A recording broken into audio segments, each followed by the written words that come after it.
Captain Jake Morrison stood at the viewing window of the UESS Horizon, watching as the massive structure of Kardashev Prime grew larger in the display. The station was unlike anything humanity had ever built. It stretched across space like a silver web, with towers that seemed to touch the stars themselves. Hundreds of ships from dozens of different worlds docked at various ports, each one representing a civilization that had mastered space travel long before humans even discovered fire. Jake felt his heart racing. This was the moment humanity had dreamed about for centuries. First contact with an advanced alien civilization. Except it wasn't just one civilization. It was 47 of them, all united under something called the Galactic Council. "Nervous, Captain?" Lieutenant Amy Brooks asked from beside him. She was the team's cultural liaison, someone who had spent years studying what little information the Council had provided about their customs and protocols. "Terrified," Jake admitted, with a slight smile, but in a good way. Behind them, Dr. Peter Grant was running final checks on the translation device the Council had sent them. The small silver sphere floated in the air, humming softly. It was supposed to translate any language in the known galaxy instantly. The technology was so far beyond human understanding that their best scientists couldn't even figure out how to open it, let alone replicate it. "Translation matrix is functioning perfectly," Peter announced. "We're ready whenever you are, Captain." The Horizon docked smoothly at one of the smaller ports. The Council had been very specific about which entrance humanity should use. Jake wondered if it meant something, but Amy had assured him it was standard procedure for new species making first contact. When the airlock opened, they were greeted by a being that made Jake's breath catch in his throat.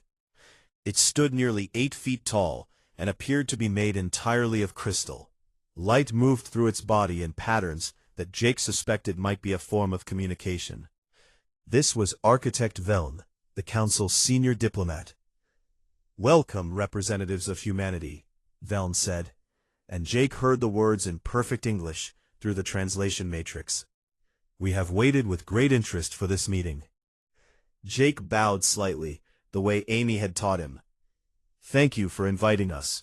This is a historic moment for our species." "For all species," Veln replied. The patterns in their crystalline body shifted to what might have been a warm color. "Please, follow me to the Council chamber." They walked through corridors that seemed to shift and change around them. Other aliens passed by, some humanoid, others so strange that Jake couldn't even identify which parts might be heads or limbs. A few stopped to stare at the humans with what Jake hoped was curiosity rather than hostility. The Council chamber was enormous. 47 different species sat in a circular arrangement, each in environments suited to their biology. Some breathed gases that would kill humans instantly. Others existed in temperatures that would freeze or boil water. Yet the room somehow accommodated all of them safely. "The Council recognizes the human delegation," Veln announced, their voice echoing through the chamber. "We gather to formally welcome a new species to our community of worlds." Jake stepped forward to the designated speaker platform. Amy and Peter flanked him, both trying not to look as overwhelmed as he felt. "Humans of Earth, thank the Council for this opportunity," Jake began, reading from the prepared statement Amy had helped him write. "We come in peace, seeking friendship and cooperation with all species. We hope to learn from your wisdom and share what little we have accomplished." There were various sounds from the assembled species. The translation matrix interpreted them as approval, though Jake couldn't tell which sounds came from which aliens. "A humble introduction," Veln said. "Before we proceed with the formal ceremonies, there is one procedural matter. For our records, and for the translation matrix to function at optimal capacity, we require your homeworld's designation in your primary language." Jake nodded. This had been in the briefing materials. "Simple enough. Our world is called Earth," he said clearly. The translation sphere pulsed once, processing the word. Then everything changed. The sphere flashed bright red. Every display screen in the chamber lit up with the same symbol, something that looked like warning signs in a language Jake didn't recognize. But he didn't need to understand the writing to recognize alarm when he saw it. Veln's crystalline body turned from warm colors to a harsh, cold blue. Around the chamber, species representatives were reacting in ways that transcended language barriers. Some physically retreated into their environmental pods. Others activated what looked like personal shields.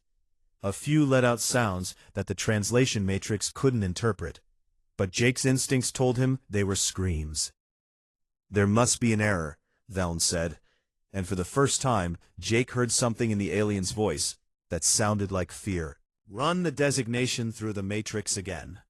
"Earth," Jake repeated, confused and increasingly worried. "That's what we call our world. Is there a problem?" The sphere processed again. The same red warning appeared. A being that looked like a collection of floating metal spheres spoke up, its voice sharp and metallic, even through translation. "Impossible. That designation is from the Forbidden Records, the Death World, the source of the ancient terror." "I don't understand," Amy said, stepping forward. "Earth is just our planet. It's a normal world. Water, continents, atmosphere, nothing terrifying about it." "The translation is accurate," Peter added, checking his own equipment. "Earth is the correct designation in all major human languages. We have no other name for our homeworld." A creature covered in what appeared to be living shadows spoke next. "Veln, if this is truly that world, we must activate emergency protocols immediately. Containment at minimum. Possibly elimination." Jake's hand instinctively moved toward his sidearm before he stopped himself. "Wait, what? We came here in peace. Why are you talking about elimination?" Veln raised what might have been a hand, calling for calm. But Jake noticed the diplomat's other appendage was hovering over a panel that almost certainly controlled security systems. "Captain Morrison, please understand. We mean no disrespect. But the designation you have given matches a name from our oldest and most terrible historical records. Records of a species that nearly destroyed all life in this region of the galaxy over 50,000 of your years ago." "That's impossible," Jake said. "Human civilization is only about 10,000 years old. Written history goes back maybe 5,000 years. You're talking about events that happened long before humans existed." "And yet the translation is clear. Your world's name, in your own language, matches exactly the designation given in the ancient records. The world of death, the home of the species we called the Scourge." Jake looked at Amy and Peter. They both appeared as shocked as he felt. "There has to be a mistake," Jake insisted. "We're not this Scourge species. We're just humans. We've never even left our own solar system until 50 years ago. We barely have a handful of colonies on nearby worlds." "The Scourge also began from the single world," another council member said, "before they consumed everything." Veln's color shifted again, moving through what might have been internal conflict. Finally, the diplomat spoke in a formal tone that Jake recognized as bad news. "Captain Morrison, Lieutenant Brooks, Dr. Grant, I am afraid we must suspend these proceedings. The Council requires time to investigate this matter thoroughly. For your safety and ours, you will be escorted to secure guest quarters while we examine our historical records and determine the truth of your origins." "You're putting us under arrest?" Amy asked. "Protective observation," Veln corrected. "Please do not resist. If there has been an error, it will be corrected and we will apologize profusely. But if the translation matrix is accurate, then we have a situation that threatens the entire galaxy." Guards appeared from hidden doors around the chamber. They weren't pointing weapons, but Jake could see them clearly, ready to do so at the slightest provocation. He raised his hand slowly. "We'll cooperate. But I need you to understand something. Whatever your records say, modern humans want nothing but peace. We're not conquerors. We're not a scourge. We're just trying to find our place among the stars." I hope that is true, Captain, Veln said quietly. For all our sakes, I truly hope that is true. As the guards escorted them from the chamber, Jake looked back at the assembled council. Every species was watching them, with expressions he couldn't read, but felt in his gut. It was fear. Pure, primal fear. Humanity's first contact with the galaxy had just become its first crisis. And Jake had no idea how to fix it. The guest quarters were comfortable, but clearly designed to be a prison. Jake noticed the reinforced walls immediately. So did Commander Lisa Hayes, the Horizon's chief tactical officer, who had been waiting for them when the guards brought them back from the council chamber. "What happened out there?" Lisa asked as soon as the door sealed behind them. "The whole station went into lockdown mode. Our ship's been surrounded by council security vessels." Jake collapsed into a chair that adjusted itself automatically to human proportions. "They think we're descendants of some ancient species that tried to destroy the galaxy 50,000 years ago." "Based on what evidence?" Lisa demanded. "Based on our planet's name," Amy explained, sitting down next to Jake. "When the translation matrix processed the word Earth, it matched something in their historical records. They're calling it the Death World." "That's insane," Lisa said. "Earth isn't a death world." "Sure, it's got some dangerous animals and weather, but it's perfectly habitable." Peter was already setting up his portable computer, connecting it to the station's data network through approved channels. "I need to understand their translation system. There has to be an explanation for this." "Maybe it's just a coincidence," Lisa suggested. "Maybe there was another planet called Earth or something similar." "The translation matrix doesn't work with sounds," Peter said, his fingers moving rapidly across the holographic interface. "It works with meanings. When Jake said Earth, the matrix translated the concept, not just the word. And apparently, that concept matches their historical records exactly." Kyle Jensen, the team's communications specialist, was pacing near the window. He was younger than the others, barely 30, but brilliant with technology. "I might be able to access their public data streams. Not classified stuff, but general information. If this scourge species is in their forbidden records, maybe there are legends or stories about them in common knowledge." "Do it," Jake said. "But be careful. The last thing we need is to get caught hacking their systems." "It's not hacking if I'm using access they already gave us," Kyle said with a slight smile. "They let us connect to their network. Not my fault if their security isn't very good." While Kyle worked, Amy pulled up her own files on council species and their histories. Most of these civilizations are incredibly old. The youngest member species achieved space travel over 2,000 years ago. The oldest, the Keepers, have records going back millions of years. And somehow humans managed to threaten all of them 50,000 years ago? Lisa shook her head. "I don't buy it. Human civilization wasn't even close to existing back then." "That's what bothers me most," Jake admitted. "If the records are right, it means either the timeline is wrong, or humans existed much earlier than we think." "Or we're not human," Peter said quietly. Everyone looked at him. "What if we're descendants of this scourge species, but we don't remember? What if something happened that wiped out our civilization, and we had to start over from scratch?" "That's quite a theory," Amy said. "Is it? Think about it. We have legends from all over Earth about advanced ancient civilizations. Atlantis, Lemuria, countless flood myths talking about great societies destroyed by catastrophe. What if those aren't just stories?" Kyle suddenly made a triumphant sound. "Got it. I found references to the Scourge in their public historical databases. Pulling them up now."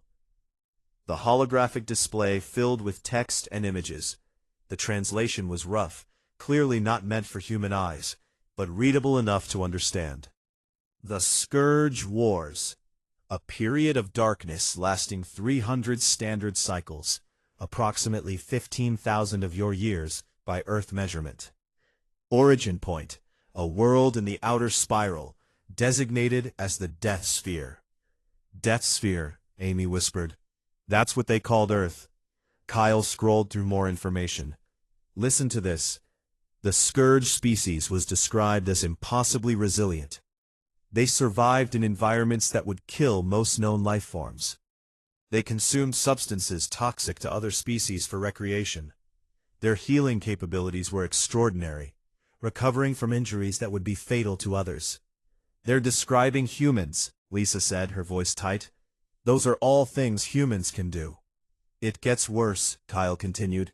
Their homeworld was classified as a death world, not because it was barren, but because it was so hostile that it created an incredibly tough species. Extreme weather, predatory animals, natural disasters. The entire planet was a survival challenge that forced them to evolve into perfect survivors. That definitely sounds like Earth, Peter muttered. Amy found another section. Here's something about their psychology. The scourge species displayed unusual behavioral patterns. They formed strong social bonds within their groups, but could be extremely hostile to outsiders. They had an instinctive drive to explore and expand, even when it wasn't necessary for survival. They created complex systems of cooperation, but also showed capacity for extreme violence. You just described every human civilization in history, Jake said. Kyle's face had gone pale as he read further. They fought wars on their own world for thousands of years before achieving space travel. Wars over resources, territory, ideology, religion. The records estimate they spent more time in conflict than peace throughout their entire history. The similarities were too obvious to ignore. Lisa finally broke the silence. So what happened to them?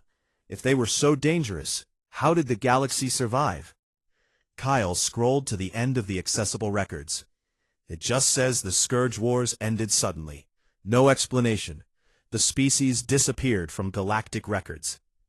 Some theories suggest they were destroyed by a coalition of other species. Others think they destroyed themselves. A few mention something about a great sacrifice, but those records are sealed. We need those sealed records, Jake said. No chance, Kyle replied. That's Council Security Level Alpha. I can't get anywhere near that without triggering every alarm on this station.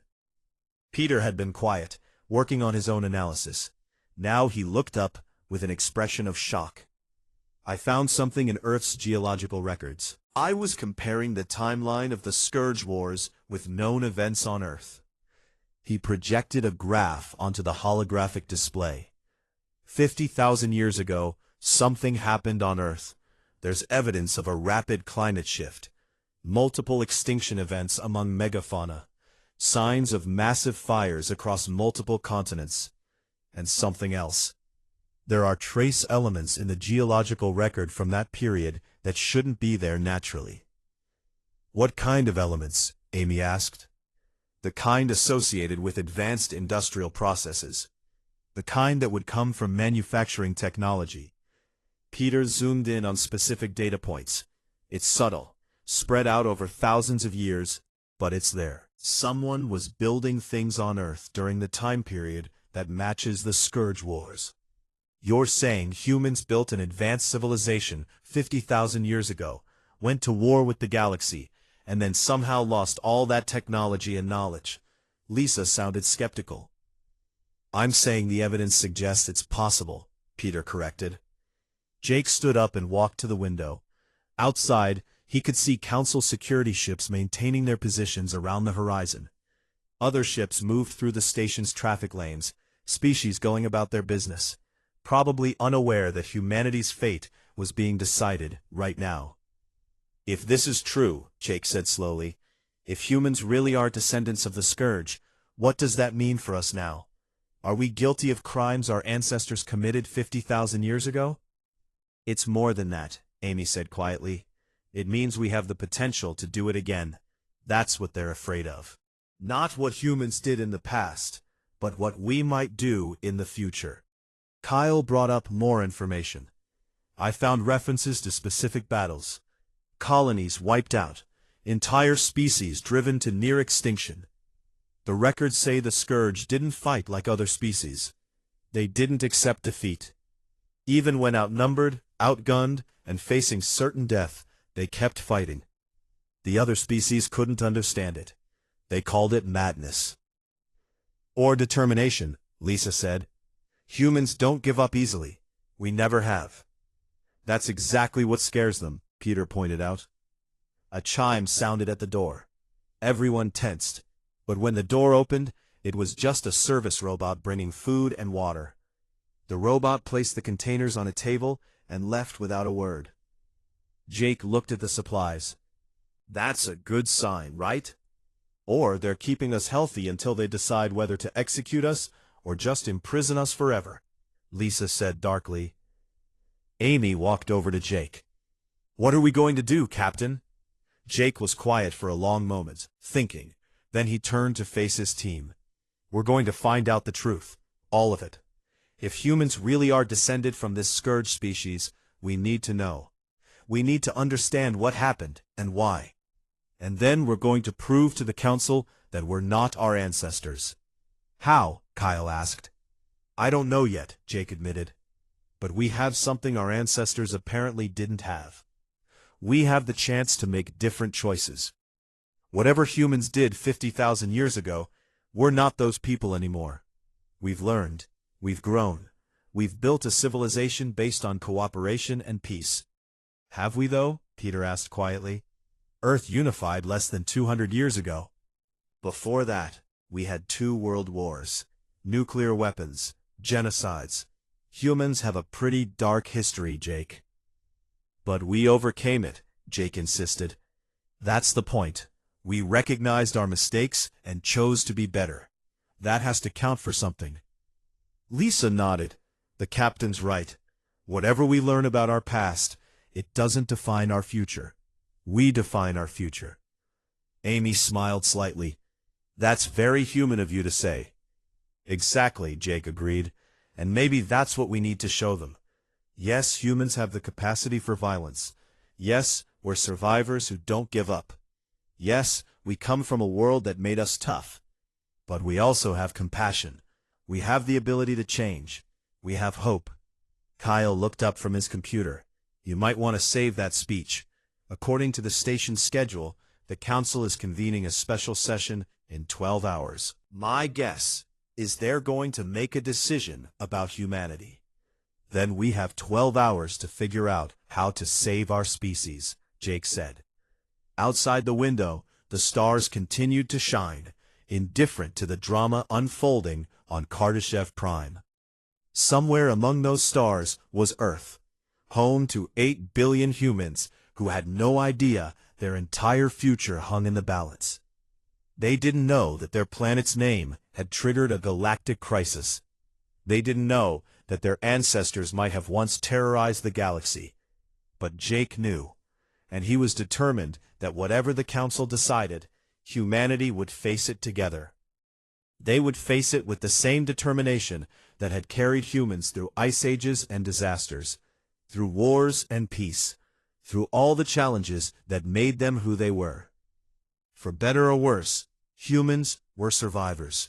The Council chamber looked different when Jake and his team were brought back 12 hours later.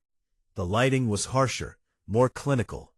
Armed guards stood at every entrance, representing at least a dozen different species. The atmosphere felt less like a diplomatic meeting and more like a trial. Architect Velm stood at the center of the chamber, but they were no longer alone. Beside them stood a being Jake hadn't seen before. It was ancient. That much was clear just from looking at it. Its form was difficult to describe, shifting between states like it existed partially in another dimension. When it spoke, the translation matrix struggled to keep up.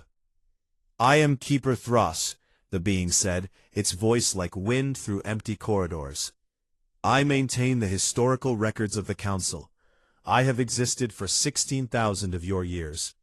I was alive when the last accounts of the Scourge Wars were sealed away. Jake felt his stomach drop. This was worse than he'd thought. The Council has spent your night cycle reviewing all available evidence, Velm continued.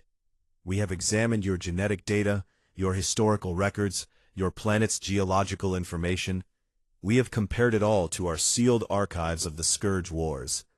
And, Jake asked, trying to keep his voice steady. Thros moved closer, and Jake fought the urge to step back. The evidence is conclusive. Humans are genetically descended from the species we called the Scourge.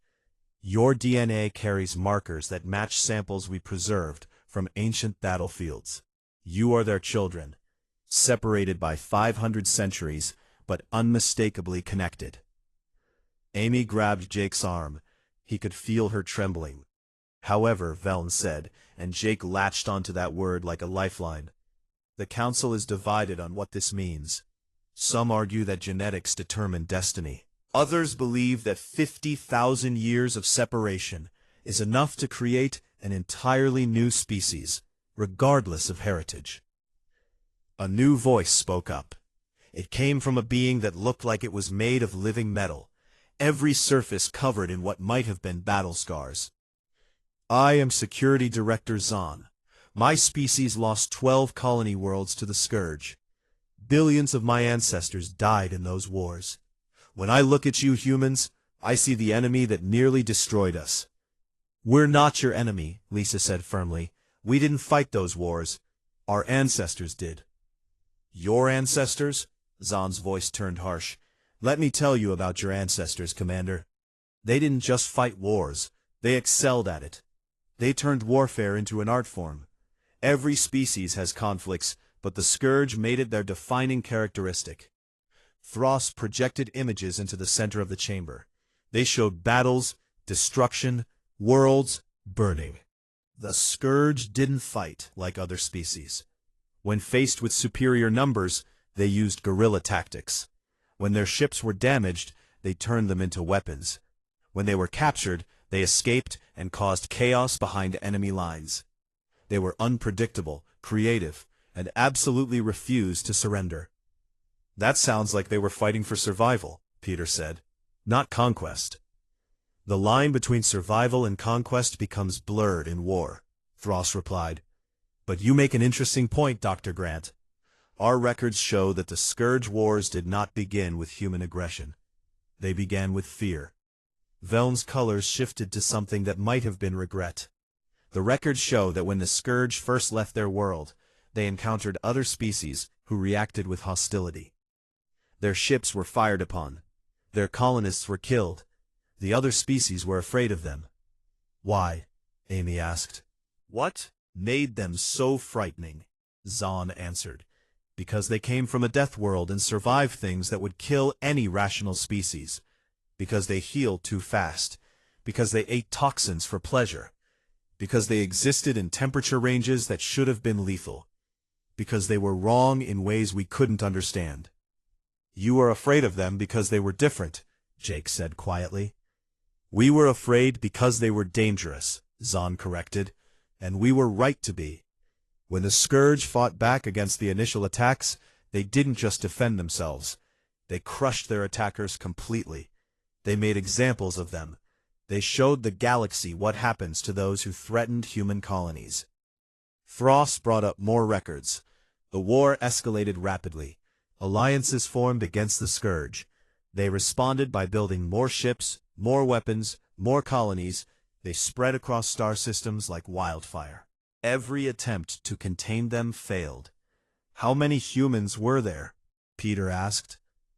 At the height of the Scourge expansion, our estimates suggest approximately 2 billion humans spread across 40 star systems. They had hundreds of colonies, thousands of ships, and an industrial capacity that rivaled the entire council of that era. Jake tried to imagine it. 2 billion humans, their ancestors, fighting a war across the stars. What ended it? Thros was quiet for a moment. That is the mystery. The war ended suddenly. Human ships stopped appearing. Human colonies went silent.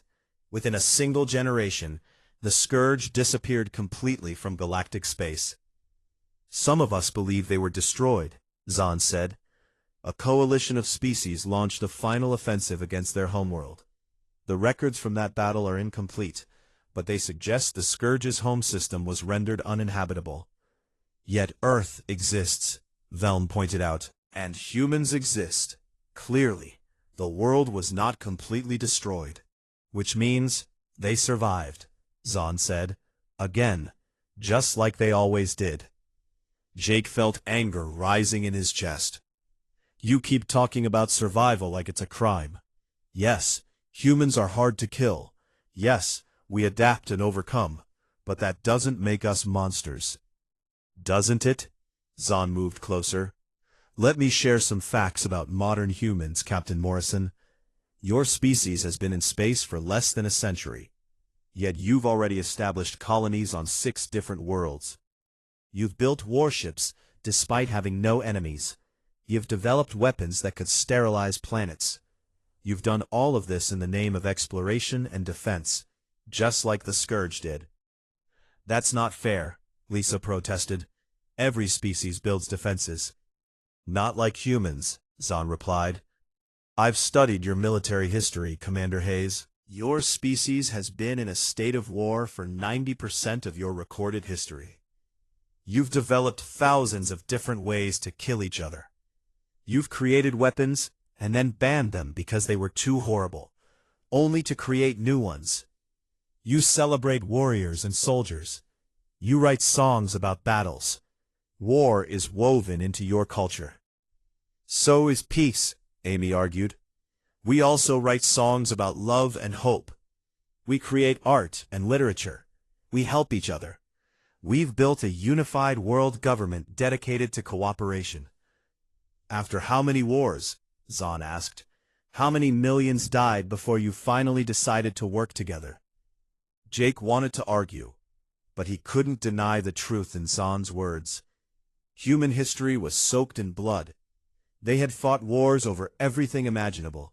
Religion, resources, ideology, territory, revenge, pride. Sometimes they'd fought wars just because they didn't like each other. Thros spoke again, and there was something like sadness in the ancient being's voice. There is one piece of information we discovered in the deepest archives. It was recorded by a Scourge human captured near the end of the war. We kept them in stasis for study, but they eventually died. Before death, they gave a statement that we preserved. A holographic figure appeared in the chamber. It was human, clearly ancient human, but unmistakably the same species as Jake and his team. The figure spoke, and the translation came through clearly. We didn't want this war.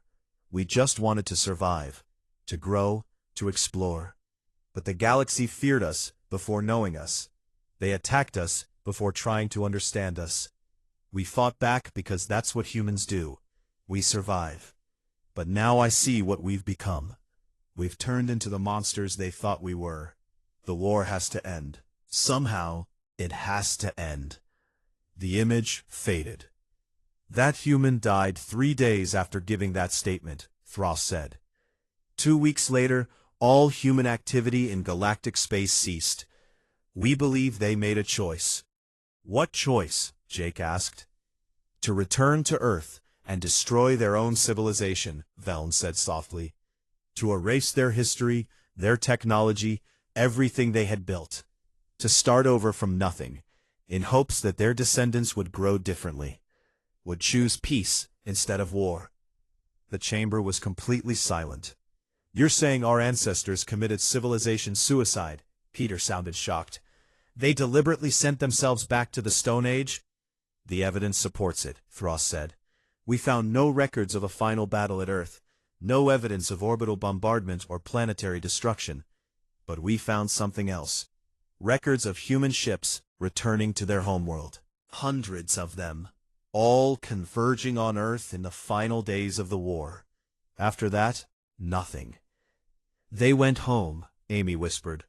They gave up everything they'd built and went home. To protect the galaxy from themselves, Veln added. It was an act of incredible sacrifice, and perhaps the only reason any of us are here today. Zahn's voice was hard. Or it was a tactical retreat, a way to survive and rebuild, waiting for the galaxy to forget them before trying again. We didn't try again, Jake said hotly. Modern humans knew nothing about this history. We developed space travel independently. We came to you in peace. We're not the scourge anymore. But you could be, Zahn said. That's the problem, Captain. You have all the same traits, all the same capabilities, all the same dangerous tendencies. The only difference is time and ignorance. Now that you know your history, what will you do? Will you honor your ancestors' sacrifice? Or will you prove that we were right to fear you? Jake looked around the chamber at 47 different species, all watching him. Some with fear, some with hostility, a few with what might have been sympathy. They were waiting for him to speak, to defend humanity, to convince them that modern humans deserved a place among the stars. But what could he say? Everything Zahn accused them of was true. Humans were violent, they were stubborn, they were dangerous. They came from a world that had forged them into survivors at any cost. But they were also so much more than that. You want to know what we'll do? Jake finally said. We'll prove you wrong. Not with words, but with actions. Yes, humans have capacity for violence. Yes, we're hard to kill. Yes, we come from a world that made us tough. But we also have compassion, creativity, and the ability to learn from our mistakes. Our ancestors recognized what they'd become, and chose to sacrifice everything to prevent it from happening again. That choice is in our DNA too, the choice to be better. Pretty words, Zahn said, but insufficient. Veln raised a hand. The Council must vote. The question before us is simple. Do we allow humanity to join the galactic community, or do we contain them to prevent another scourge war? Jake felt Amy grip his hand. Lisa stood straighter beside him. Peter closed his eyes. Let the vote begin, Frost said. The vote didn't happen immediately. Instead, Veln announced that the Council would take a recess to allow member species to consult with their governments. Jake and his team were returned to their quarters, but this time with different guards. These ones looked nervous, weapons held ready but not pointed. They treated the humans like dangerous animals that might attack at any moment. Back in their room, the team sat in silence for a long time. Finally, Lisa spoke. We need to give them a reason to trust us. Words aren't enough. What do you suggest? Jake asked tiredly. We can't exactly prove 50,000 years of peaceful intentions in a day. Kyle was back at his computer, digging through any information he could access. I've been thinking about what Frost said, about the Scourge choosing to end their civilization. If we could find more evidence of that choice, maybe we could show the Council that choosing peace is part of human nature too. How do we find evidence that's 50,000 years old? Amy asked. We go to the source, Peter said suddenly. He pulled up his geological data again. I've been analyzing Earth's records more carefully. There are sites around the planet with unusual characteristics, places where the geological record doesn't match what we'd expect from natural processes. He projected several locations on a holographic map of Earth. Here, here, and here. These sites show evidence of rapid environmental change exactly 50,000 years ago. But there's more. We've always thought these were natural phenomena. But what if they weren't? What if our ancestors deliberately triggered them? You think they destroyed their own civilization on purpose? Lisa sounded skeptical. Not destroyed. Reset. These events would have disrupted global infrastructure, but wouldn't have caused human extinction. It's almost surgical, like someone wanted to set civilization back to a pre-industrial level without killing everyone. Jake leaned forward, interested now. So you're saying there might be evidence on Earth that proves the Council's theory? Better than that. There might be records. Our ancestors were advanced enough to reach the stars. They would have left messages for their descendants. Insurance against forgetting why they made their choice. How do we get to Earth to investigate? Amy asked.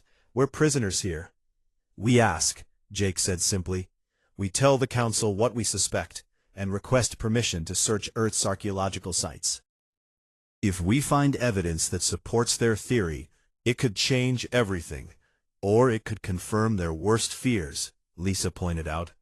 Either way, we need to know the truth, Jake replied. He contacted Veln through the communication system. To his surprise, the crystal diplomat responded almost immediately. Jake explained Peter's theory and requested permission to send a team to Earth. The Council is unlikely to allow you to leave this station, Veln said. However, your proposal has merit. I will discuss it with the others. 3 hours later, Veln returned with an answer and a surprise. The Council has agreed to your request, but with conditions. A joint team will travel to Earth. 3 humans and 3 Council representatives. I will lead the Council delegation. You're coming to Earth? Jake couldn't hide his surprise. This matter is too important to delegate, Veln replied. Prepare your team. The journey to Earth took 3 days using the Council's faster-than-light technology. Jake chose Peter to lead the scientific investigation and Amy to handle any diplomatic situations. Lisa would have preferred to come, but someone needed to stay with the Horizon and the rest of the crew. The Council sent Veln, Keeper Thros, and surprisingly, Security Director Zahn. Jake understood the message. They were sending someone sympathetic, someone knowledgeable, and someone who would execute them all if they proved dangerous. The Council ship emerged from faster-than-light travel at the edge of Earth's solar system. As they approached the blue planet, Jake watched Zahn carefully. The Security Director stared at Earth with an expression Jake couldn't read. Your world is beautiful, Veln said quietly. Even knowing its history, I can see why you call it home. It is a death world, though, Zahn said. Your gravity is higher than most habitable worlds. Your weather patterns are violent. Your native life forms include predators that would terrify most species. Even your plants are often toxic or dangerous. It's also got amazing sunsets, Amy said defensively, and music and art and 7 billion people just trying to live their lives. They landed at a site Peter had identified in the Sahara Desert. Once, this area had been lush and green. Now, it was sand and rock, but buried beneath were secrets 50,000 years old. The excavation team from Earth was already waiting. Nathan Pierce, a leading archaeologist, greeted them with obvious excitement and nervousness. He'd been briefed on the situation by secure communication, but seeing actual aliens step onto Earth's soil clearly overwhelmed him.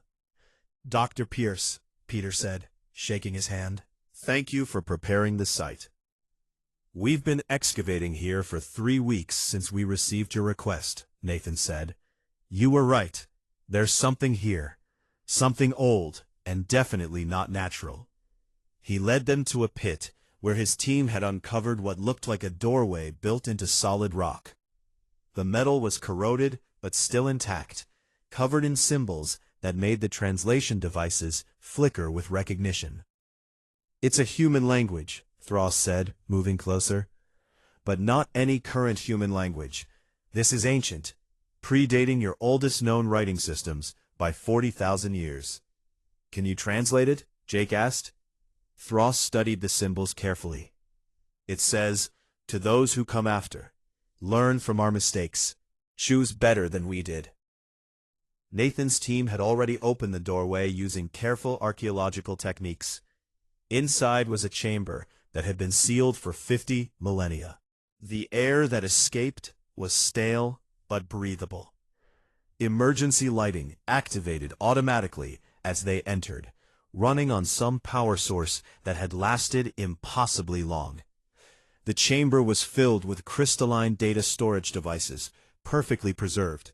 In the center stood a statue of a human figure, hands raised toward the sky. At its base was more writing. What does it say? Amy asked. Thros read slowly. We were the scourge. We brought war to the stars because we didn't know how to bring peace. We thought strength meant dominance. We thought survival meant defeating all threats. We were wrong. The galaxy feared us, and we became what they feared. We cannot undo the damage we've done, We cannot bring back those who died, but we can ensure it never happens again. We return to the beginning. We erase our history. We give our children a chance to grow differently. To those who find this message, know that you came from warriors, but you don't have to be warriors. You came from survivors, but you can choose what you survive for. We made our choice. Make yours. The chamber was silent, except for the sound of Amy crying softly. Jake felt his own eyes burning. Veln approached the data storage devices. These contain records? Possibly complete historical archives, Peter said, running his scanner over them. Technology, history, everything the ancient humans knew. They preserved it all. Why? Zahn asked. If they wanted to erase their civilization, why leave evidence? Because forgetting and learning are different things, Nathan said quietly.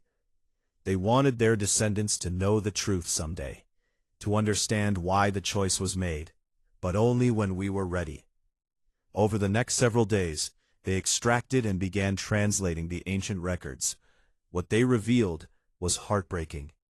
The ancient humans had been terrified and alone, convinced the galaxy wanted to exterminate them. Every battle had been fought in desperation. Every victory celebrated with relief rather than joy. But as the war progressed, something changed. The humans became harder, colder. They stopped seeing aliens as potential friends and saw only threats. Their military culture consumed everything else. Children were trained as soldiers. Art became propaganda. Science served only warfare. One record stood out. It was a speech given by someone the translation identified as a human leader named Sarah. "We have become the monsters they said we were," Sarah's recorded voice said. "We fight to survive, but what are we surviving for? A galaxy that hates us? A future of endless war? Our children deserve better. The galaxy deserves better. We have the power to end this war, but not the way anyone expects. We end it by choosing to walk away. By choosing to forget everything we've learned about making war and starting over with a chance to learn about making peace." Another record showed the final days. Ships returning to Earth. Humans dismantling their own space stations. Technology being systematically destroyed or buried. And finally, a controlled collapse of global infrastructure designed to set humanity back tens of thousands of years without causing extinction. "It must have been terrifying," Amy said. "Choosing to forget everything, losing all that knowledge." "It was an act of love," Thros said. "Love for their children, love for the galaxy, love for a future they wouldn't live to see." They found more sealed chambers across Earth. Each one held similar messages and records. The ancient humans had left breadcrumbs everywhere, insurance against their sacrifice being forgotten completely. In a chamber beneath what was now the Amazon rainforest, they found something that made even Zahn pause. It was a memorial wall, listing names, thousands and thousands of names. "What is this?" Veln asked. Peter examined it closely. "These are the humans who died in the Scourge Wars, every single one. They recorded them all, their names, their ages, how they died. They wanted to remember the cost." Among the names were designations showing which ones had been civilians, killed by council species in the early attacks. The numbers were staggering. 12 million humans died before the Scourge ever fired a shot in anger, Peter read. Entire colonies wiped out, ships destroyed without warning, all because the galaxy feared what humans might do. Zahn stared at the wall. Finally, the security director spoke. "My species lost billions in the Scourge Wars. I have hated humans my entire life because of what they did to my ancestors. But seeing this, knowing that it started because we attacked first, the blame goes in all directions," Thros said gently. "Fear led to violence. Violence led to fear. The cycle fed itself until both sides became monsters." In the final chamber they explored, beneath what was now Antarctica, they found something unexpected. It was a message specifically addressed to the Galactic Council. Thros read it aloud. "To the Council of Species that will exist 50,000 years from now, If you are reading this, it means our descendants have reached the stars again. We hope they do so in peace. We hope they are better than we were. But if they are not, if they show signs of becoming the scourge again, know this. Every human carries the genetic memory of our choice, the capacity to choose peace over war, sacrifice over survival. If they forget, remind them. Show them these records. Let them see what their ancestors became and what we chose to leave behind. Give them the chance we never had, the chance to be welcomed instead of feared. If they prove unworthy of that chance, we will not blame you for what you must do. But please, give them the chance. That is all we ask. Jake felt something break inside him. These ancient humans, his ancestors, had given up everything. Not just their civilization, but their lives, their dreams, their future. All in the hope that someday, humanity could join the galactic community in peace. Captain Morrison, Velln said softly, I believe I have seen enough. They returned to the council ship in silence. As they lifted off from Earth, Jake looked down at the planet that had shaped humanity.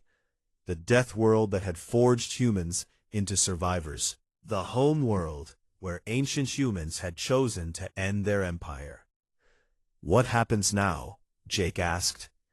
Now, Velln said, we return to Kardashev Prime. The council will vote. But I think you should know, Captain, my vote has changed.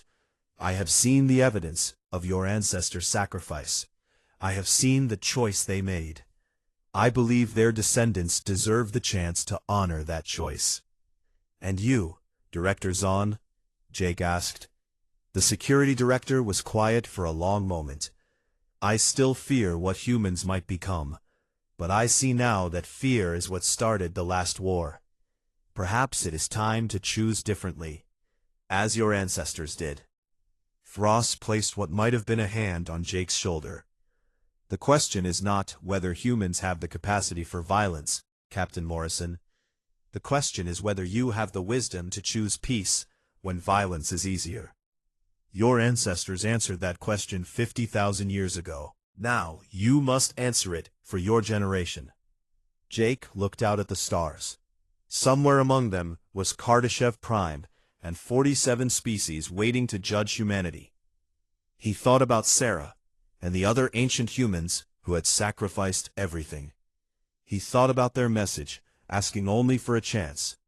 We'll answer it, Jake said firmly, and we'll get it right this time. The council chamber looked different when they returned. The lighting was softer, less hostile.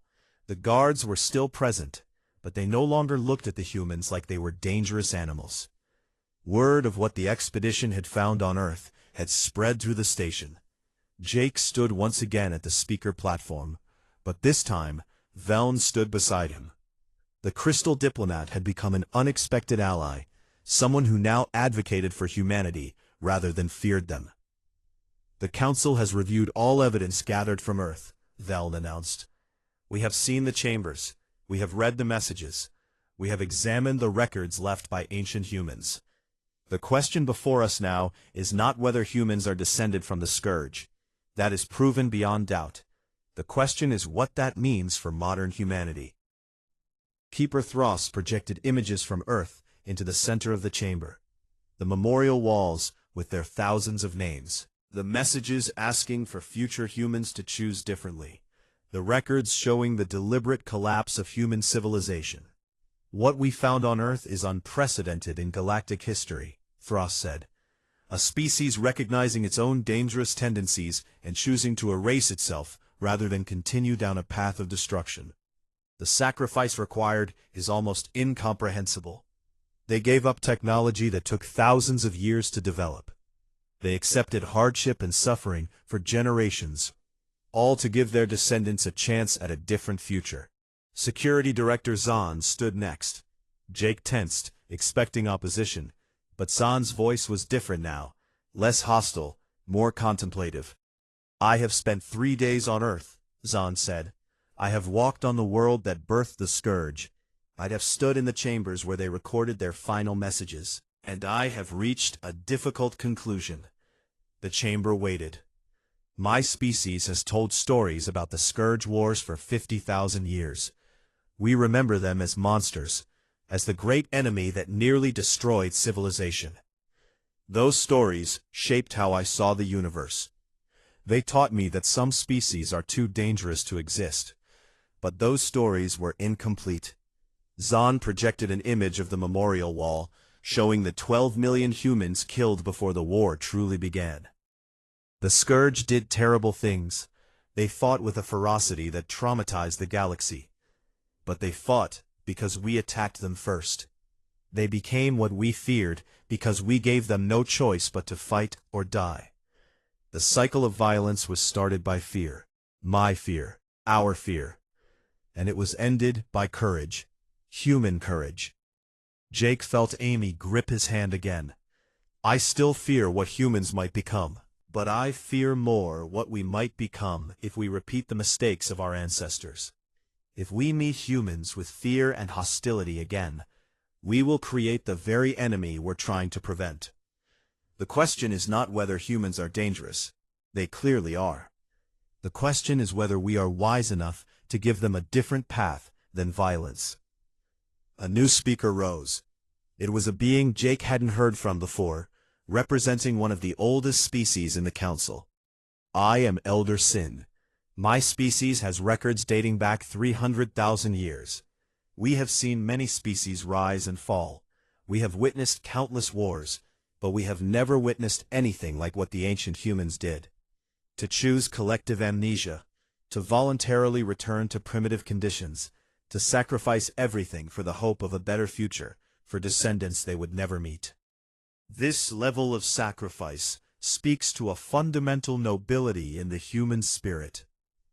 Or it speaks to their capacity for dramatic gestures, another council member argued. How do we know modern humans will honor that sacrifice? How do we know they won't decide that their ancestors were wrong? Jake knew it was time for him to speak. He stepped forward. You don't know, he said simply. You can't know. Just like we don't know for certain what choices we'll make in the future. What I can tell you is this.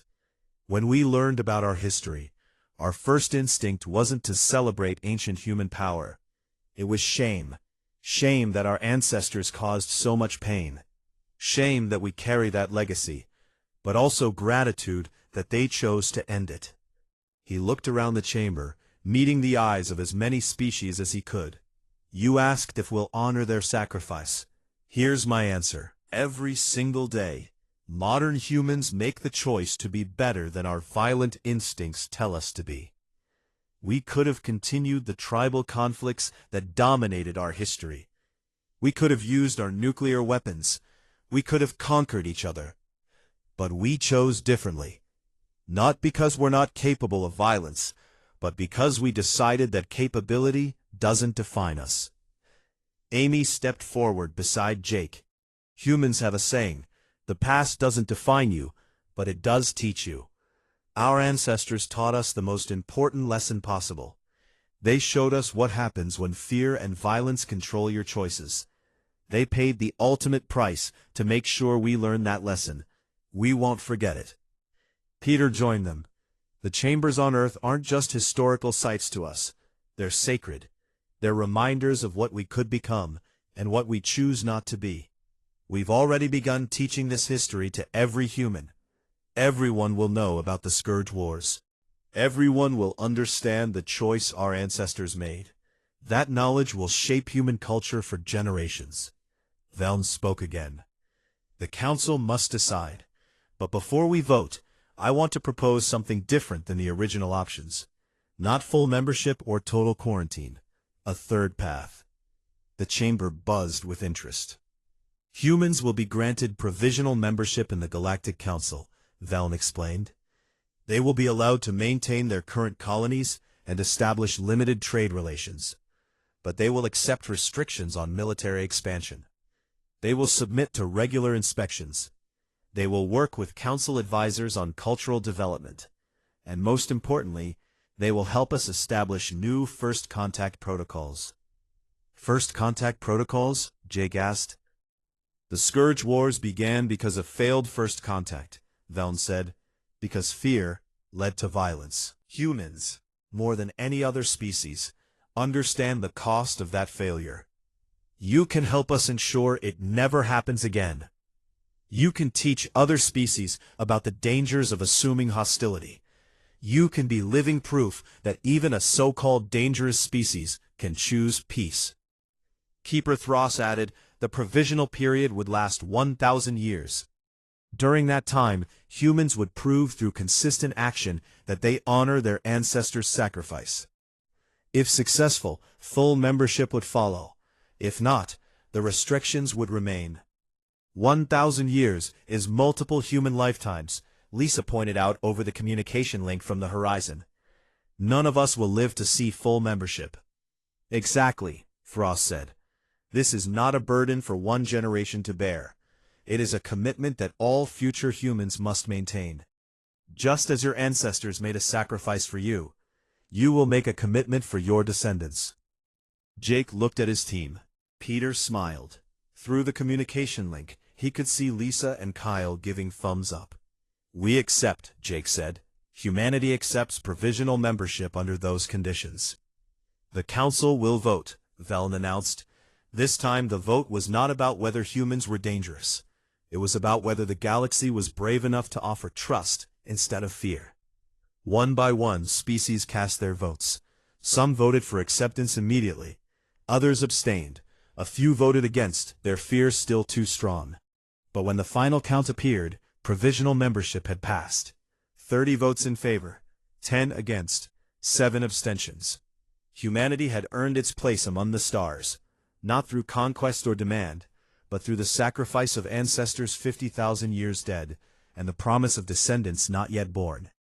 Veln approached Jake after the vote. You understand what you've committed to? 1,000 years of restrictions, constant oversight, limited freedom. We understand, Jake said. Our ancestors gave up everything. We can handle some restrictions. There will be species that never trust you, Veln warned. There will be incidents, misunderstandings. Humans will make mistakes. We will, Jake agreed. But we'll learn from them. That's what humans do. We survive, we adapt, and we learn. Zahn approached next. The security director extended what might have been a hand. Jake shook it carefully. I will be watching you, Captain Morrison, Zahn said. For the next 300 years of my life, I will be watching humanity. I hope you prove me wrong about my fears. We will, Jake said, with more confidence than he felt. Or we'll die trying. That's what worries me, Zahn said, but there might have been the hint of humor in the alien's voice. Over the next weeks, the details were worked out. Earth would be allowed to keep its 6 colony worlds. Human ships could travel through Council space, but in limited numbers. Military vessels were restricted to defensive capabilities only. Council observers would be stationed on Earth and the colonies. But humans would also gain access to Council technology, trade networks, and educational resources. Human students could study at Council universities. Human scientists could collaborate with alien researchers. Slowly, carefully, humanity would be integrated into galactic civilization. Jake returned to Earth, a month after the vote. He stood in one of the ancient chambers, looking at the message wall where Sarah and the others had recorded their final words. Nathan Pierce stood beside him.